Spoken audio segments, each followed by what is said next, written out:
আল্লাহ ডাক দেয়া কয়, কি জন্যে তোমার স্ত্রী বানাইলাম?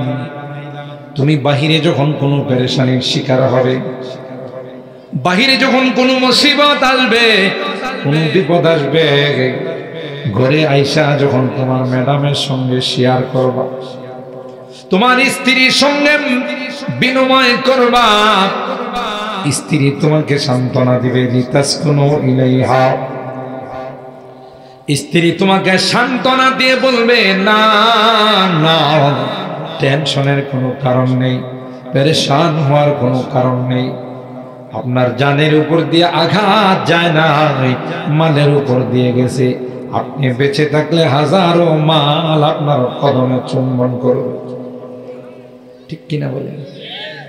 তাইলে বুঝা গেল স্বামীরা ব্যবসা বাণিজ্যে যদি লস হয়, রাস্তাঘাটে যদি কোনো বিপদের সম্মুখীন হয়, মোবাইল চুরি হয়, টাকা পকেট মার নিয়ে যায়, বাসায় যদি আয়সা স্ত্রীর সঙ্গে মত বিনিময় করে, শেয়ার করে, তাহলে স্ত্রীর উচিত স্বামীকে কি দেওয়া? কথা কয় না? আমার মা বোনরা বয়ান শুনতেছেন না? হ্যাঁ, আজকের বিষয়টাই মা বোনদের বিষয়। স্ত্রীর উচিত স্বামীকে সান্ত্বনা দেওয়া। কিন্তু আজকালকার ম্যাডামরা কি মার্কা না একটু ভিন্ন? আপনারা চান্দুরার ম্যাডামরা হয়তো একটু ভিন্ন, আমাদের ঢাকার ম্যাডামরা অন্য।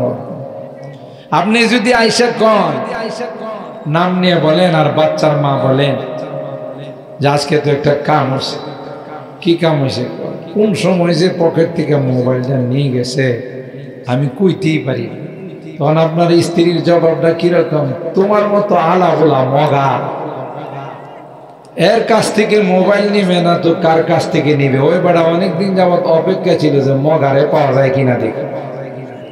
কথা পায় না, সান্ত্বনা দিল না, কাটা গায়ে লবণ লাগাইল, কথা পায় না। এটা সুন্নাত নয়। সময় কম, আমি টাচ দিয়ে যাচ্ছি।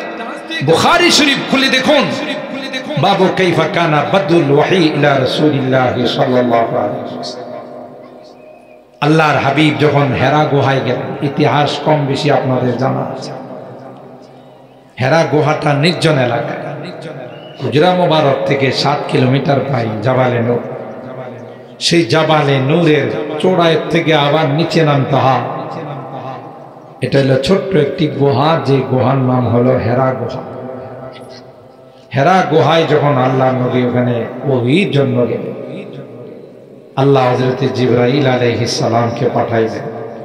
আয়েশা তিনি বললেন, ইকরা ইয়া মুহাম্মদ, হে মুহাম্মদ আপনি পড়ুন। আল্লাহ নবী কি জবাব দিলেন? মা আনা বিকারি, না ভাই আমি তো লেখাপড়া করি না। আলহামদুলিল্লাহি ওয়া কাফা ওয়া সালামুন আলা ইবাদিহিল্লাযীনা ইসতাফা। أما بعد فقد قال الله تبارك وتعالى في كلامه المجيد وفي فرقانه الحميد.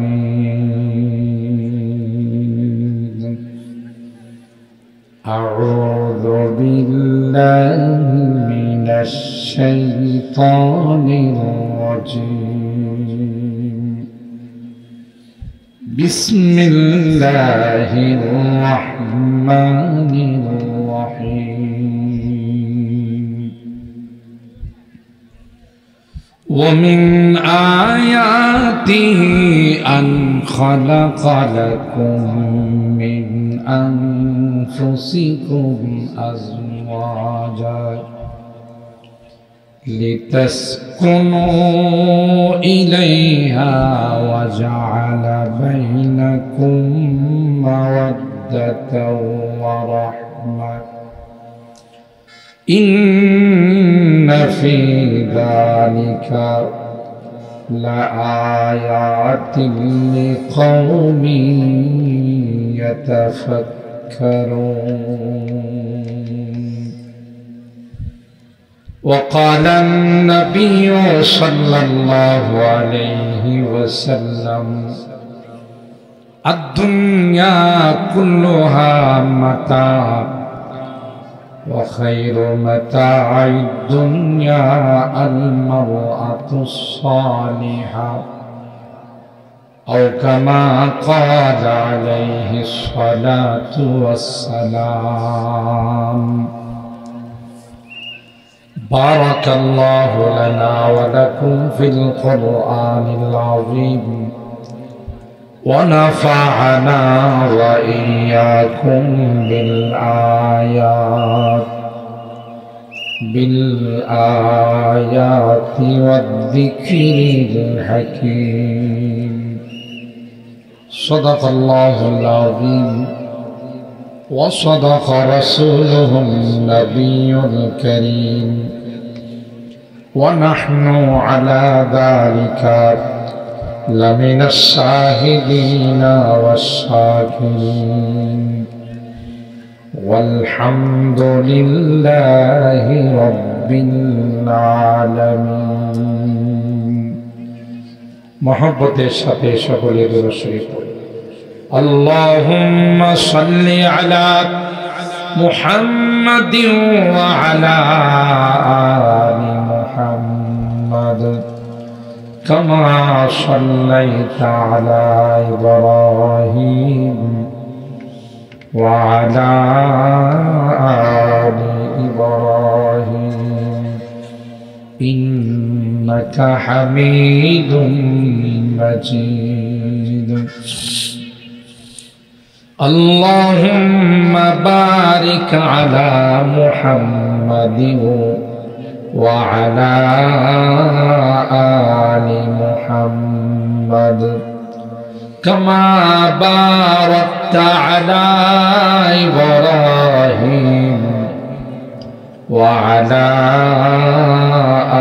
آل إبراهيم إنك حميد مجيد. অপারেটর কোন দিকে? সাউন্ডটা একটু সুন্দর করতে কোন।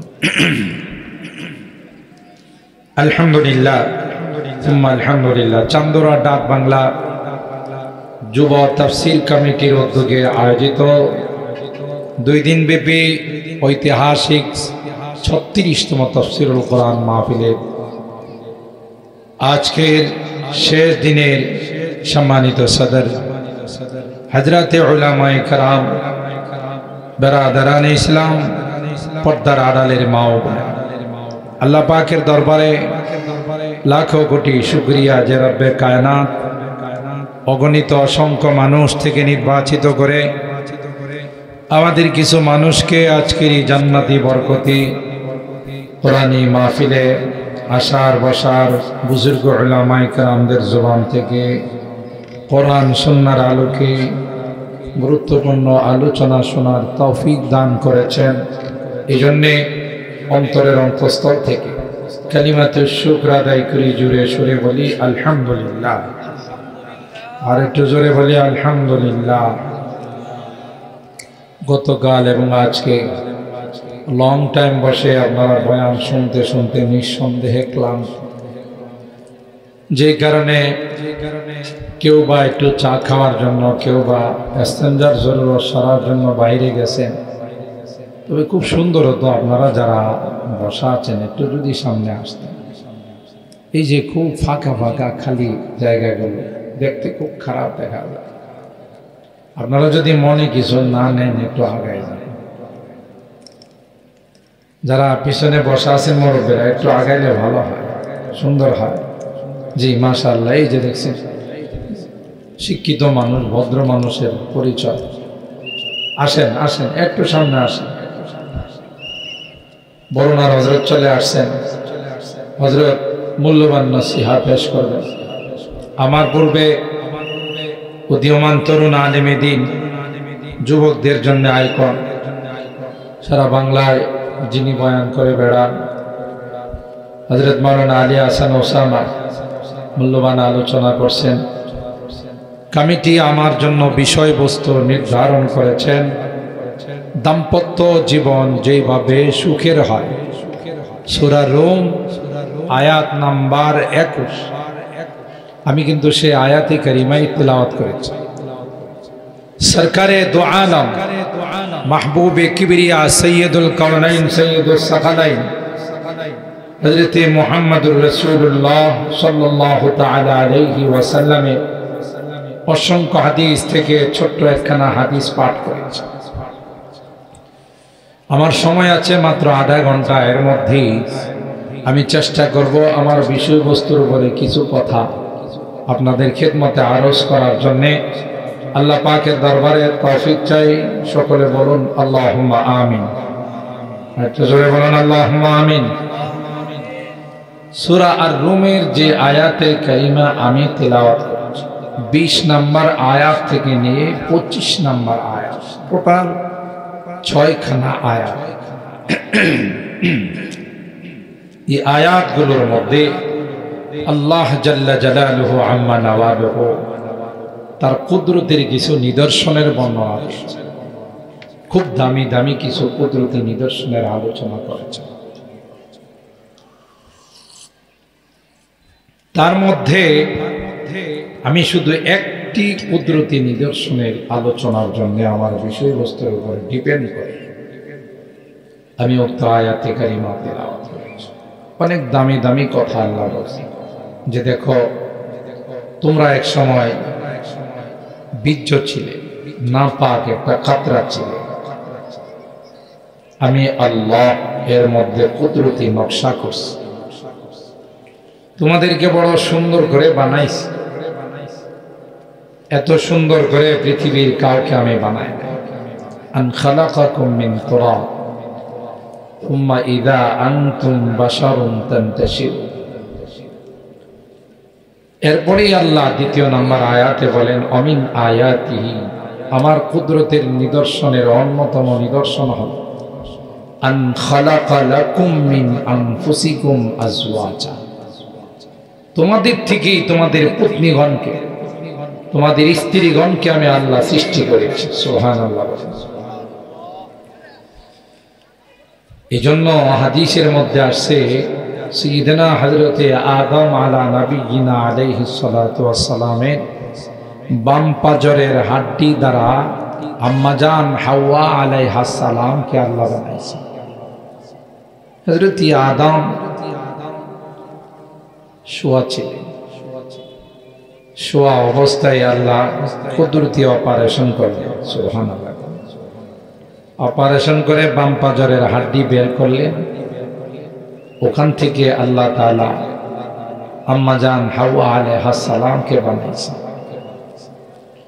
এই জন্যে সূরা আন-নিসার শুরুতে আল্লাহ বলেন ইয়া আইয়ুহান নাস ইত্তাকু রাব্বাকুমুল্লাযী খালাকাকুম মিন নাফসিন ওয়াহিদাহ ওয়া খালাকা মিনহা যাওজাহা ওয়া বাসসা মিনহুমা রিজালান কাসীরান ওয়া নিসা ওয়াত্তাকুল্লাহাল্লাযী তাসাআলুনা বিহি ওয়াল আরহাম। হে পৃথিবীর মানব সকল, ইত্তাকু রাব্বাকুম, তোমরা তোমাদের রবকে ভয় করো। আল্লাযী খালাকাকুম, যিনি তোমাদেরকে সৃষ্টি করেছেন মিন নাফসিন ওয়াহিদাহ, একটা নফস থেকে। সেই নফসটা হলো হযরতে ওয়া খালাকা মিনহা, এবং ওই নফস থেকে আল্লাহ তাআলা তার স্ত্রীকে বানাইলেন যাওজাহা। আর স্বামী স্ত্রীর মাধ্যমে গোটা বিশ্বের মধ্যে আদম সন্তানকে আল্লাহ বিস্তার করেন। সম্মানিত সুধী, হযরতে আদম আলাইহিস সালাম জান্নাতে একা একই বসবাস করেন। মনের অবস্থা তেমন ভালো, যতই সুখ শান্তি থাকুক সঙ্গী সাথী না থাকলে ভালো লাগে। একা একা ভ্রমণ করতে আসলাম, সব দেখতেছি, কেউ যদি সঙ্গী থাকতো, বন্ধু থাকতো তাহলে ভালো। তো আল্লাহ তাআলা তো আলিমুম বিদাতিস সুদূর, অন্তর্যামী। হযরতে আদমের কি জন্য ভালো লাগতেছে না এটা আল্লাহ জানেন না জানেন? বলে আল্লাহ জানেন, যেহেতু তিনি অন্তর্যামী, সঙ্গী চাইতেছে। তো বাম পাজরের হাড্ডি দিয়ে আল্লাহ তাআলা তার জীবন সঙ্গিনী সহধর্মিনী বানাইলেন হযরতে হাওয়া আলাইহিস সালাম। তিনি তখন ঘুমন্ত অবস্থায় ছিলেন। তাফসীরের কিতাব খুলে দেখুন, ঘুম থেকে উঠে তিনি দেখলেন আমার পাশে একজন সুন্দরী রমণী রূপসী নারী শুয়ে আছে। ফামাদ্দা ইয়াদাহু, তিনি তার হাত বাড়াইতে চাইলেন তার গায়ে স্পর্শ করার জন্য। আসমান থেকে আওয়াজ আলো, মা ইয়া আদম হাত্তা তুআদ্দি মাহমাহ, হে আদম, হে আদম, গায়ে হাত দিও, তোমার জন্যই বানাইছি, তবে তার গায়ে হাত দেওয়ার আগে তার মোহরানা আদায় করতে। সুবহানাল্লাহ। হযরতে আদম বললেন ওয়ামা মাহরুহা, ওই সাউন্ডটা একটু বাড়াও, ওয়ামা মাহরুহা। হযরতে আদম বললেন আল্লাহ, মোহর কি জিনিস? আমি তো মোহর বলতে কিছু জিনিস জানি না। ভালো করে শুনবেন, যারা আমাদেরকে বলেন এরা নবীর শান জানে না, এরকমের লোক তো এই এলাকায় নাই বললেই চলে, থাকলেও কই ওয়াহাবিরা নবীর সম্মান জানে না। আবার কি কয় জানেন? কোরআনের আয়াত দিয়া গান বানায় আর কয় ওয়াতুআযিরুহু ওয়াতুওয়াক্কিরুহু, আল কোরআনের ঘোষণা, নবীজিরে তাজিম না করলে হাড্ডি গুড্ডি থাকবে না ইয়া রাসূলুল্লাহ। কোরআনের আয়াত দিয়ে কি বানাইছে? গান বানাইছে যে ওয়াতুআযিরুহু ওয়াতুওয়াক্কিরুহু, আল কোরআনের ঘোষণা, নবীজিরে তাজিম না করলে হাড্ডি গুড্ডি। আল্লাহ নবী কি কথা কইছে যে পিডায় হাড্ডি মুন্ডি ভেঙে ফেলা? তুই কিসের নবীর আশেক আরেক বেটার হাড্ডি ভাঙার কথা কস? কথা কয় না। নবীর সম্মান হাক্কানি রব্বানি দেওবন্দির উলামায়ে কেরাম যা জানেন তোমরা তার শিখেও জানো না। শুধু নারায়ে রিসালাত ইয়া রাসূলুল্লাহ বলে চিৎকার দিলে সম্মান হয়, ঠিক কিনা? এই যে আমার যুবকরা খেলোয়াড়দেরকে ফলো করে, তাই না? এই যে দেখবেন আপনাদের এই চান্দরা এলাকার যুবকরা মাথার চুল কাটে, দেখবেন চারদিকে তিতাস নদী আর মাঝখানে হলো বট গাছ। এরকমের চুল তো আপনারা বোধহয় দেখেন নাই। আমি এক যুবকেরই অবস্থা দেখে যে আল্লাহ, চতুর্দিকে বিশাল তিতাস নদী, মাঝখানে এত বড় এক বট গাছ। আমি জিজ্ঞাসা করলাম, বাবা এই কাটিং পাইছিস কোথায়? এটা রোনালদোর কাটিং, এটা নেইমারের কাটিং। কথা কয় না। তো বোঝা গেল যে যাকে ফলো করে তার আদর্শ তার জীবনে বলেন বাস্তবায়ন করে। খাঁটি আশিক রাসূল সেই হবে যার মাথা থেকে পা পর্যন্ত আল্লাহর নবীর সুন্নাত আর আদর্শ টপকাবে। দাবির দ্বারা আশিক রাসূল হওয়া যায়, কথা বলে শুধু দাবির মাধ্যমে আশিক। হযরত আদম আল্লাহ কি বললেন? ওয়ামা মাহরুহা,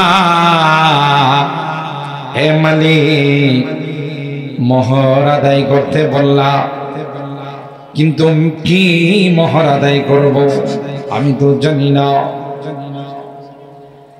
ভালো করে শুনুন, আল্লাহ বলেন হাত্তা তুসাল্লি আলা হাবিবি 10 সালাওয়াত।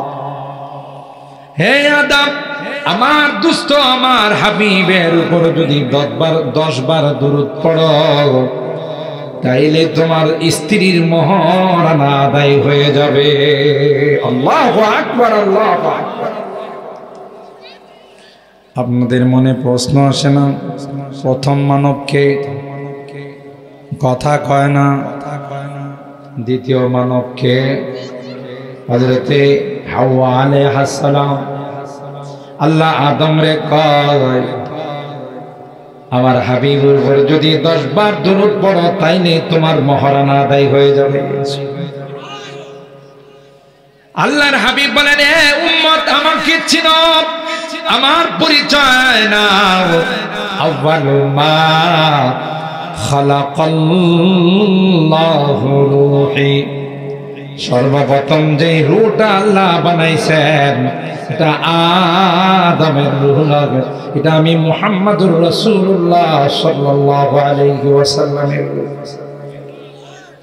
কুনতু নাবিয়ান ওয়া আদামু বাইনাল মাই ওয়াত তিন। আল্লাহ তো আমাকে তখন নবী বানাইছেন যখন আদমের অস্তিত্ব হয় নাই। আমরা বলে নবী সম্মান জানি না, বুঝলেন নাই কথা? আরে তুমি হাদিস পড়ো, ইসলাম নিয়ে স্টাডি করো। বাবা তুমি তো স্টেজে বসে অমুক কাফের তমুক কাফের, অমুককে যে কাফের মনে করবে না হেও কাফের, সন্দেহ করবো হেও কাফের, কথা কান। আর এমন লাস্টিং মার্কা কাফের যে এই কাফের যদি কবরে দেওয়া হয়, এই কবর থেকে যে ঘাস উঠবে এই ঘাস যদি কোনো গাভী খায়, কথা কয় না, এই গাভীর দুধ যে খাবে হেও কাফের। করোনার সময় যেমন এক শ্রেণীর হলুদ সাংবাদিকরা এরা বলছিল যে করোনায় যারা আক্রান্ত হবে তাদেরকে দাফন করা যাবে না, আগুন দিয়ে পুড়িয়ে দিতে হবে। এরকম একটা দাবি নাস্তিক মার্কা সাংবাদিক যারা তাদের থেকে উঠছিল কিনা বলেন? তাদেরকে জিজ্ঞাসা করা হয়েছিল কেন? ওই যে করোনা এত পাওয়ারফুল মহামারী, করোনায় আক্রান্ত মানুষকে যদি গোরস্থানে দাফন করা হয়, যারা আগে শুয়ে রয়েছে ওরাও করোনায় আক্রান্ত হয়েছে, কথা কয় না। কবরে যারা আগে থেকে দাফন হয়ে রয়েছে ওরা বলে কি জীব এত বড় মারাত্মক।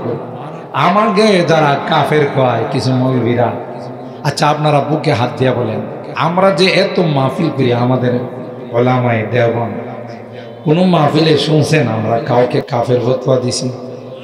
বলেন বলেন, বোঝার জন্য বলছি ভাই, আপনি সিনায় হাত দিয়ে বুঝেন এত বড় শক্ত গালি কাফের বলাটা। যাকে কাফের বলা হলো সে যদি কাফের না হয় তাহলে এই গালিটা আসমানের মধ্যে চক্কর খাইতে থাকে। আল্লাহ কি বলে? আল্লাহ যাকে কাফের বলছে সে তো কাফের নয়। এখন আমি কি করব? তখন আল্লাহর পক্ষ থেকে হুকুম হয় যে কইছে হের মাথার উপরে যায় ফল, কথা কয় না। হযরত রাসূল আকরাম সাল্লাল্লাহু তাআলা আলাইহি ওয়াসাল্লাম তিনি বলেন আল্লাহ আমাকে দে তখনই নবুয়ত দান করছে যখন আদমের অস্তিত্ব হয়। দান করছেন আগে, প্রকাশ করছেন। বলুন, যেমন আজকের মাহফিলের মধ্যমণি বলুন আর হযরত, ইনি কি সবার আগে বয়ান করে যাবে না পরে আসবে? কথা কয় না। যিনি সেমিনারের মাহফিলের প্রধান আকর্ষণ হন ইনি কিন্তু আগে আসেন না, পরে আসেন। গোটা বিশ্বের যিনি টার্গেট, গোটা বিশ্ব যার জন্য আল্লাহ সাজাইছে তিনি আর কেউ নন, আমার আপনার নবী বিশ্ব নবী রাহমাতুল লিল আলামিন হযরত মুহাম্মদুর রাসূলুল্লাহ সাল্লাল্লাহু আলাইহি। শুধু তাই নয়, তাফসীরের কিতাবে মুফাসসিরিনে কেরাম লিখেন আদম আলাইহিস সালাম যদি আগে জানতেন যে জান্নাতের এই গাছের ফল খাওয়ার পর আমি দুনিয়াতে যাব, আমার সন্তানদের মধ্য থেকে মুহাম্মদুর রাসূলুল্লাহ সাল্লাল্লাহু আলাইহি ওয়াসাল্লাম আগমন করবেন, তাইলে গাছের ফল নয় মূল শিকড়টা তুলে তিনি খেয়ে ফেলতেন। কেন? ফল খাইলে যে অ্যাকশন হবে, শিকড় খাইলে অ্যাকশনটা কম হবে না বেশি হবে? কই দ্রুত পৃথিবীতে আসার জন্য আর আমার আওলাদের থেকে বিশ্ব নবীর আগমন ঘটবে, তিনি তাই করতেন। आदम के लिए फख्रे आली नसबी है, आदम के लिए फख्रे आली नसबी है, मक्की मदनी हाशिमी वो मुत्तलबी है, पाकीज़ा तराज़ा अर्श समा जन्नती फिरदौस पाकीज़ा तराज़ा अर्श समा जन्नती फिरदौस आराम गहे पाके रसूले अरबी है इन्नल बुक़अतल्लती दुफिना फ़ीहा अन्नबिय्यु सल्लल्लाहु अलैहि वसल्लम अफ़ज़लु मिन अर्शिर रहमान व अलैहिल इजमा। আল্লাহর হাবিব রওজায়ে পাকের যে অংশে শুয়ে আছেন এই অংশের মর্যাদা, রওজায়ে পাকের মর্যাদা আল্লাহর আরশে আজিম থেকেও বেশি। আর আস্তে সুবহানাল্লাহ কর। এবং এর মধ্যে কোন রকমের আলেম ওলামাদের দ্বিমত আলাইহিল ইজমা, বিশ্বের সকল ওলামায়ে কেরামদের ইজমা ঐকমত। সুবহানাল্লাহ। তো মুহতারাম হাজরিন, আল্লাহ তাআলা বলেন তোমাদের থেকে তোমাদের স্ত্রীগণকে বানাইছি। ওমিন আয়াতিহি আন খালাকা লাকুম মিন আনফুসিকুম আজওয়াজা। তাহলে বুঝা গেল প্রত্যেকের স্ত্রীর সঙ্গে তার স্বামীর একটা রুহানি কানেকশন আছে, ঠিক কিনা বলেন? আপনি চান্দুরার মানুষ, বিজয়নগরের মানুষ, আপনার বিয়ে হয়েছে সিলেটে, শ্বশুর বাড়ি সিলেট, রাজশাহী, খুলনা, চট্টগ্রাম। বিবাহের আগে তার সাথে আপনার কোনো পরিচয় নেই, মুরব্বীরা মিলে বিয়ে শাদীর ব্যবস্থা করছে। এরপরে যে স্বামী স্ত্রীর মধ্যে একটা মহব্বত আর ভালোবাসা হয়, গোটা বিশ্বের মানুষ চেষ্টা করে এটা নষ্ট করতে পারবে? বলে আপনি যদি আপনার এই বন্ধন না ভাঙ্গেন, আপসের মধ্যে যদি সম্পর্ক আপনি ছিন্ন না করেন, নষ্ট না করেন, প্রেসিডেন্ট জো বাইডেন পারবো যে না আমি অর্ডার করছি আমি আমেরিকার প্রেসিডেন্ট, পারবে? কথা কয় না। শি জিনপিং পারবে? কথা কন। এত বড় গভীর কানেকশন, মহব্বত আর ভালোবাসা স্বামী স্ত্রীর মধ্যে হয়ে যায় বিসমিল্লাহ কবুল করার মাধ্যমে, কবুল বলার মাধ্যমে। গোটা বিশ্ব মিলেও তাদের এই মহব্বত আর ভালোবাসার সম্পর্ক নষ্ট করতে কে দিছেন এটা? ومن آياته أن خلق لكم من أنفسكم أزواجا لتسكنوا إليها وجعل بينكم مودة ورحمة। আল্লাহ ডাক দিয়া কয় কি জন্য তোমার স্ত্রী বানাইলাম? তুমি বাহিরে যখন কোনো পেরেশানির শিকার হবে, বাহিরে যখন কোনো মুসিবত আসবে, কোনো বিপদ আসবে, ঘরে আইসা যখন তোমার ম্যাডামের সঙ্গে শেয়ার করবা, তোমার স্ত্রীর সঙ্গে বিনিময় করবা, স্ত্রী তোমাকে সান্ত্বনা দিবে। লিতাসকুনু ইলাইহা, স্ত্রী তোমাকে সান্ত্বনা দিয়ে বলবে না না, টেনশনের কোনো কারণ নেই, পেরেশান হওয়ার কোনো কারণ নেই। আপনার জানের উপর দিয়ে আঘাত যায় না, মালের উপর দিয়ে গেছে। আপনি বেঁচে থাকলে হাজারো মাল আপনার কদমে চুম্বন করবে, ঠিক কিনা বলেন?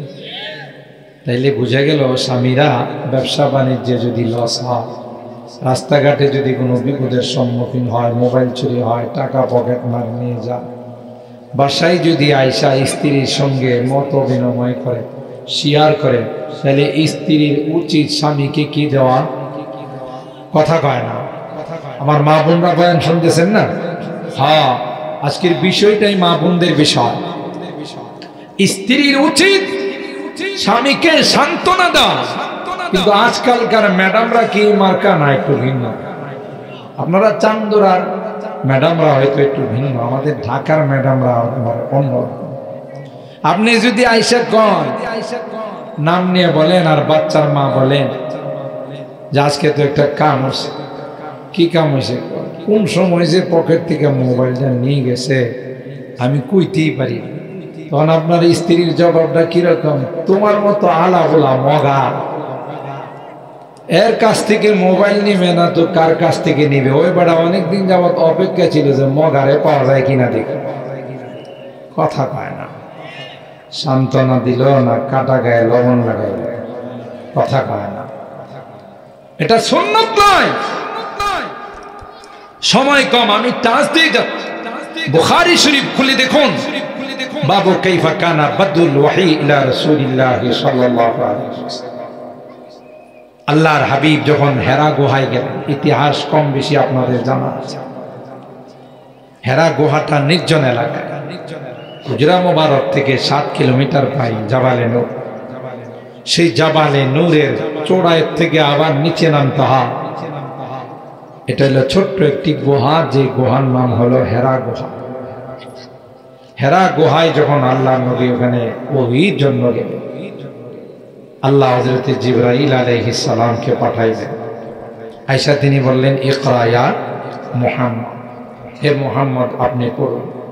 আল্লাহ নবী কি জবাব দিলেন? মা আনা বিকারি, না ভাই আমি তো লেখাপড়া করি না। সিনাতে লাগায়া হযরত জিবরাইল আলাইহিস সালাম জোরে চাপ দিয়েছেন। চাপটা কি আস্তে না জোরে? জোরে কর। জিবরাইল আলাইহিস সালামের গায়ে তো শক্তি নাই বললেই চলে। হ্যাঁ, 600 পর ছিল যার গায়ে পাখা ডানা। একটা দিয়ে পৃথিবীতে আঘাত করলে সেকেন্ডের মধ্যে পৃথিবী উলটপালট হয়ে যাবে। সুবহানাল্লাহ, কালকে কয়েন গোটা পৃথিবী উলটপালট হয়ে যাবে। এরকমের ডানা আর পর কয়টা? জোরে বলেন, 600 ডানা। তাহলে কি শক্তিটা তার গায়ে? আল্লাহর হাবিবকে চাপ দিলেন। একবার, দুইবার, তৃতীয়বার বললেন, ইকরা বিসমি রাব্বিকাল্লাযী খালাক, খালাকাল ইনসানা মিন আলাক, ইকরা ওয়া রাব্বুকাল আকরামুল্লাযী আল্লামা বিল কলম, আল্লামাল ইনসানা মা লাম ইয়ালাম। যেই বলছে আপনার রবের নামে পড়ুন, আমার নবী আর দেরি করেন নাই, পড়া শুরু করে দিলেন। সুবহানাল্লাহ, দেরি করেন নাই, পড়া শুরু করে দিলেন। কিন্তু চাপ যে খাইছে এটার একটা অ্যাকশন শরীরে আছে না? না, কথা কয় না। আল্লাহর হাবিবের অন্তরটা থরথর করে কাঁপতেছে, গায়ের মধ্যে প্রচন্ড পরিমাণে জ্বর চলে আসছে। কার সঙ্গে শেয়ার করবে রে? পয়গম্বরের মাও নাই, বাবাও নাই। দুঃখের কথা, বিপদের কথা কার কাছে বলবে? সহধর্মিনী আম্মা জান খাদিজাতুল কুবরা রাদিয়াল্লাহু তাআলা আনহা। আপনার মতো মহামানবকে আল্লাহ কোনদিন অপমান করে না। সুবহানাল্লাহ। ও ভাই, সান্ত্বনা পাইছে না? পাইছে না? স্ত্রী সান্ত্বনা দিল কিনা? স্বামী স্ত্রীর মধুর সম্পর্ক হবে। স্বামীও যদি কিছু থেকে কিছু তরকারিতে লবণ একটু কম হইছে, ওরে বাপরে বাপ, টেম্পারে চলে আসছে, কথা কয় না। আয়সা কয়, তরকারিতে লবণ কেন কম জানিস? 1 2 3 কিন্তু কয়া ফেলামু। এরকমের ব্যাখ্যের মগা সমাজে আছে না? হে বিয়ে করে মনে করছে যে আমি 3টা সম্পদ পেয়ে গেছি। এটা যে কোনো সময় প্রয়োগ করা যাবে। সামান্য কারণে তালাকের ঘটনা ঘটা যায়, কথা বলেন ঠিক না বেঠিক? না রে ভাই, স্বামী স্ত্রীর সম্পর্ক এত হালকা নয়, এটা একটা কঠিন সম্পর্ক। দাম্পত্য জিন্দেগীর মহব্বত আর ভালোবাসা এটা আল্লাহ প্রদত্ত নিয়ামত। যাদের মধ্যে এটা থাকবে না, স্বামী বিদেশে থাকে, এর জন্য টাকা পয়সা পাঠায়, কসমেটিক সহ দামি দামি জিনিস পরে, আর বিদেশে থাকার সুবাদে আরেকজনের সাথে কুড়ুর কুড়ুর করে, এরকমের মহিলা আছে না? নাই? নিমক হারাম, গাদ্দার স্বামী রুদ্রে বৃষ্টিতে পুড়ে তোমার জন্য টাকা পাঠা, আর তুমি আরেকজনের সাথে ফেরেম করো।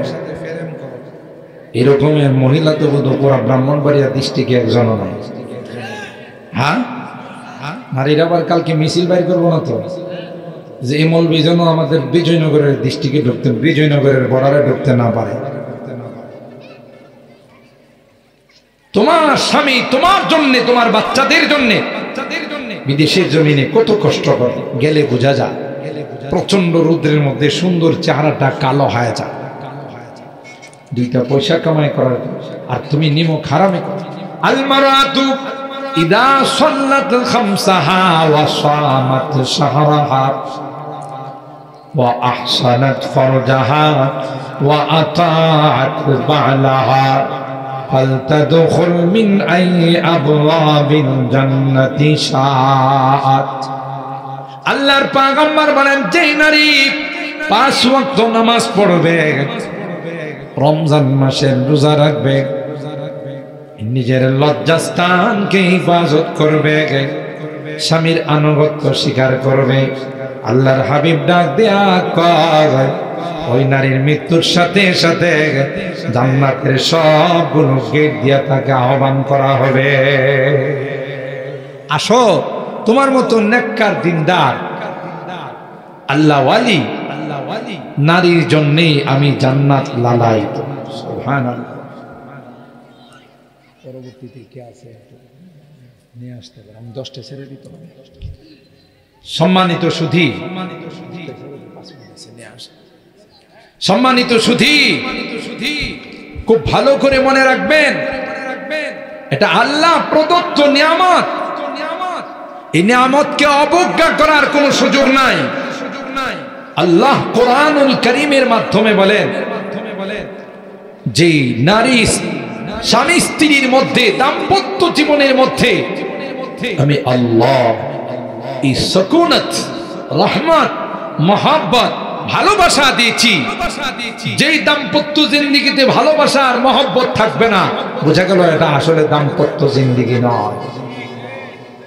আম্মা জান খাদিজাতুল কুবরা আমাদের জগতের নারীদেরকে শিখাইছেন। আল্লাহ নবীকে বলেন, কেন আল্লাহ আপনাকে ধ্বংস করবে? ইন্নাকা লাতাসিলুর রাহিম ওয়া তাহমিলুল কাল ওয়া তুকসিবুল মা'দুম ওয়া তাকরিজ যায়ব ওয়া তুঈনু আলা নওয়াইবিল হক। আপনি তো আত্মীয়দের সঙ্গে সুসম্পর্ক রাখেন, আপনি অসহায় মানুষের পাশে দাঁড়ান, আপনি মানুষকে মেহমানদারি করেন, দুর্যোগের সময় মানুষকে ত্রাণ দেন। আপনার মতো মহামানবকে আল্লাহ কোনোদিন ধ্বংস করবেন না। সুবহানাল্লাহ। এখান থেকে শিক্ষা নিতে হবে যে দাম্পত্য জিন্দেগি কেমন হওয়া উচিত, দাম্পত্য জিন্দেগির সম্পর্ক কেমন হওয়া উচিত। এই জন্যই আল্লাহ বলেন, যেই দাম্পত্য জিন্দেগির মধ্যে মহব্বত আর ভালোবাসা আছে, এটা আমি আল্লাহর কুদরতি নিদর্শন। এই যুবক, শেষ কথা তোমাদেরকে বলে যায়, এই মহব্বতটা যখন রিজার্ভ থাকে, ভালোবাসাটা যখন রিজার্ভ থাকে, অবৈধভাবে যখন ক্ষয় না হয়, তখন স্বামী স্ত্রীর ভালোবাসাটা পাকাপোক্ত হয়। এর আগেই যদি মেসেঞ্জারের মাধ্যমে, ফেসবুকের মাধ্যমে, মোবাইলের মাধ্যমে যদি অবৈধ সম্পর্ক করে ফেলো, তখন আর স্বামী স্ত্রীর মধ্যে সম্পর্ক ভালো থাকে না, দুইজনেই দুই দিকে কুনজর দিয়ে থাকে। কথা বলেন ঠিক কিনা? আর সেই জন্যই কোরআনে কারীমে পর্দাকে ফরজ করে দিয়েছে, যেন এই দৃষ্টির কোনো খেয়ানত না হয়। একটা যুবক একটা যুবতী নারীকে যখন দেখে, শয়তান তার মধ্যে কুমন্ত্রণা, কুপ্রবঞ্চনা তার মধ্যে সৃষ্টি করে। ঠিক কিনা বলে? যুবতীও যখন কোনো যুবককে দেখে, তখন তার মধ্যে খারাপ ভাব সৃষ্টি হয়, তখন দুইজনের মধ্যে একটা অবৈধ সম্পর্কের সূচনা হয়। এই জন্য ইসলাম বলে পর্দা ফরজ। ওয়াকরনা ফি বুয়ুতিকুন্না ওয়ালা তাবাররাজনা তাবাররুজাল জাহিলিয়াতিল উলা ওয়া আকিমনাস সালাতা ওয়া আতিনাস যাকাতা ওয়া আতি'নাল্লাহ ওয়া রাসূল। পর্দা মেইনটেইন করলে এই জাতীয় কোনো অবৈধ সম্পর্কের সম্ভাবনা থাকে না। কথা বলেন ঠিক কিনা? শুধু তাই নয়, আল্লাহ তো কোরআনুল কারীমের সূরাতুল আহজাবের 59 নম্বর আয়াতে বলেন, যেই নারীরা হিজাব পরে, পর্দা মেইনটেইন করবে, তাদের আব্রু, ইজ্জত, তাদের সম্মান সব কিছু রক্ষা করার, বিপদ আপদ থেকে হিফাজত করার দায়িত্ব আমি আল্লাহ। সুবহানাল্লাহ করেন। কার? আজকে আমরা উপযুক্ত ছেলে মেয়েদেরকে বাহিরে পাঠায়া এক সেকেন্ডের জন্য আমরা স্থির হয়ে বসতে পারি না যে কখন যে আমার মেয়েটার উপরে দুর্ঘটনা ঘটে যায়, কখন যে অকারণ ঘটে যায়। আল্লাহ বলেন তোমার এই দুশ্চিন্তার কোনো কারণ ছিল না যদি তুমি তাকে বোরকা পড়াইতে। কথা কয় না, আসল জায়গাতে তো আমরা হাত দিই না। যেখানে ঘা ওখানে মলম লাগাইতে, মলম যদি আপনি অন্য জায়গায় লাগান তো ঘা কি ভালো। কথা কয়। আমি অনেক বয়ানে বলে থাকি, বাইক অ্যাক্সিডেন্ট করছে মনে করেন শাহবাজপুর অথবা মাধবপুর, ডাক্তারের কাছে গিয়া বলছে যে বাইক অ্যাক্সিডেন্ট করে আমি ব্যথা পাইছি। ডাক্তার বলছে বিদেশি মলম আছে, এটা যেখানে অ্যাক্সিডেন্ট করছেন, যেখানে ব্যথা পাইছে ওখানে লাগাইলে আশা করা যায় আপনার ব্যথা থাকবে। মগা চৌধুরী করছি কি মলম নিয়ে গেছে মাধবপুর। কই মাধবপুর গিয়ে মাধবপুর বাস টার্মিনালে অ্যাক্সিডেন্ট করছে, ওখানে রাস্তার মধ্যে মলম মালিশ করে আর কয় আল্লাহ দয়া করে আমার ব্যথাটা ভালো করে দিই। মালিশ করছে কই, কথা পায় না। 3 দিন মলম মালিশ করার পর ব্যথা কি কমবে না বাড়বে? ডাক্তারের কাছে এসে কয় ডাক্তার সাহেব কি মলম দিলেন, আমি 3 দিন মালিশ করলাম আমার ব্যথা তো একটুও কমে না। ডাক্তার সাহেব বললেন আমি যেভাবে বলছি সেভাবে মালিশ করছেন? বলে হ্যাঁ। কিভাবে করছেন? আপনি বলছেন না যেখানে ব্যথা পাইছেন সেখানে 3 দিন মালিশ করবেন। বিশ্বাস না করলে আমার সাথে আসেন, যেখানে আমি ব্যথা পাইছি ওখানে 3 দিন মালিশ করে। আলহামদুলিল্লাহ বলেন, সবাই জোরে বলেন আলহামদুলিল্লাহ। হযরত পীর সাহেব হুজুর দামাত বারাকাতুহু আমাদের মাঝে উপস্থিত হয়ে গেছেন। আল্লাহ হযরতের হায়াতে বরকত দান করুন, আমিন বলেন। হযরতের সুহবত থেকে যেন আমরা আরো বেশি বেশি মুস্তাফিদ হতে পারি, উপকৃত হতে পারি। আল্লাহ আমাদের সবাইকে তৌফিক দান করুন, আমিন বলুন। আমি 1 মিনিটের মধ্যে আমার কথার ইতি টানতেছি। সম্মানিত সুধী, সুতরাং কোরআন আমাদের কল্যাণের জন্য, আমাদের হেদায়েতের জন্য আল্লাহ কোরআন নাযিল করেছেন। কোরআনের বিধিবিধান যখন আমরা মানব, ব্যক্তিগত জীবনে, পারিবারিক জীবনে, সামাজিক জীবনে, এমনকি রাষ্ট্রীয় জীবনে, সব ক্ষেত্রে আমরা শান্তি পাবো। কথা বলেন ঠিক না বেটি? আল্লাহ পাক রব্বুল আলামিন আমাদেরকে কোরআন সুন্নাহ মোতাবেক আমাদের দাম্পত্য জিন্দেগি পরিচালনা করার তৌফিক দান করুন। আল্লাহ পাক আমাদের এই মাজমাকে, তাফসীর মাহফিলকে কবুল করুন, আমিন। ওয়া আখিরু দাওয়ানা আনিল হামদুলিল্লাহি রাব্বিল আলামিন। আসসালামু আলাইকুম ওয়া রাহমাতুল্লাহি ওয়া বারাকাতুহু।